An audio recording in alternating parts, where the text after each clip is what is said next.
আসসালামু আলাইকুম ভিউয়ার্স, আজকে আপনাদের সাথে পুডিংয়ের রেসিপি শেয়ার করব। তো চলুন দেখতে থাকি।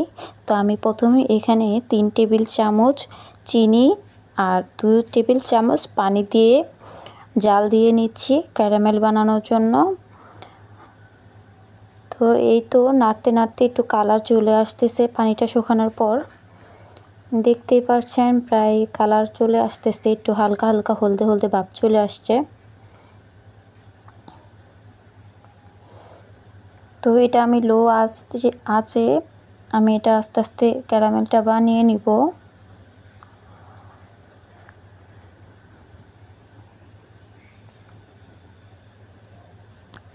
তো এই তো আমার ক্যারামেলটি হয়ে গেছে, এখন আমি একটা বাটিতে সেট করে নেব।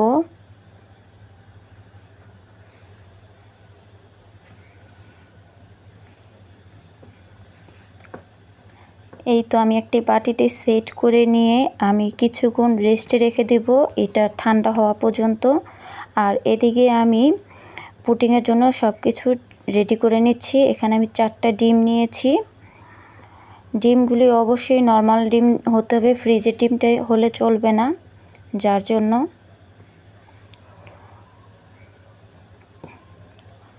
আর এখানে দিয়ে দিচ্ছি 1 কাপ চিনি। তো এখন আমি ব্লেন্ড করে নেব। তো এই তো আমি ব্লেন্ড করে নিয়ে এসেছি। আর দেখতে পাচ্ছেন ব্লেন্ড করার পরে একটু মানে ফেনা ফেনা একটা ভাব চলে আসছে এটার মধ্যে, তাতে বোঝা যায় যে এটা ভালো করে ব্লেন্ড হয়েছে। আর আমি এখানে দুধ জাল দিয়ে নিয়েছি, দুধটা অনেক ঘন করে জাল দিয়েছি যেন আপনার টেস্টটা ভালো আসে। আর এখানে আমি 2 কাপ দুধ দিব।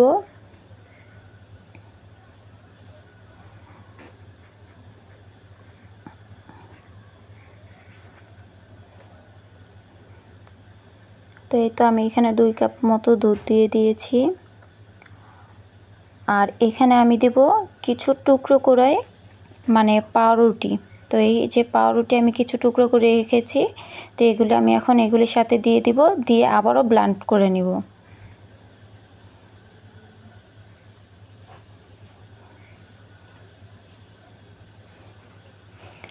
তো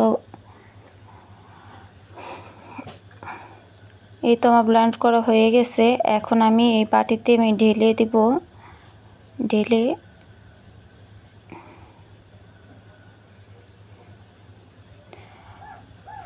এই তো হয়ে গেছে। এখন আমি চুলাতে একটা কড়াই বসিয়ে আমি পর্যাপ্ত পরিমাণে পানি দিয়ে দিয়েছি। আর এখন এটা পানির মধ্যে বসিয়ে দিব। তো এই তো আমার বেশ 20 মিনিটের মতো কুক করার পর এখন আমি দেখতেছি যে আসলে কুক হয়েছে কিনা ভালো মতো। হ্যাঁ, দেখেন একটু টুথপিকে লেগে নেই। আর যদি কাঁচা থাকতো তাহলে টুথপিকের মধ্যে ভরে যেত, এর জন্য বুঝে গেছে যে এটা হয়ে গেছে। তো আমি প্রায় 2 ঘন্টার জন্য ফ্রিজে রেস্টে রেখেছিলাম নামানোর পর। তো এখন আমি সাইডগুলো কেটে আমি পরিবেশনের জন্য একটা প্লেটে ঢেলে নেব। তো এই তো আমি একটা প্লেটে ঢেলে নিয়েছি। দেখতে খুব সুন্দর হয়েছে আর অনেক সুন্দরভাবে এটা উঠে এসেছে, কারণ 2 ঘন্টা রেস্টে রাখার কারণে এটা খুব ভালোভাবে ঠান্ডা হয়েছে, এর জন্য একটু ভাঙে নাই।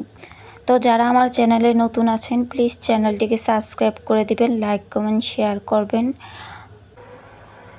তো এই তো আজকের ভিডিওটি এই পর্যন্ত। তো সবাই ভালো থাকবেন। আল্লাহ হাফেজ।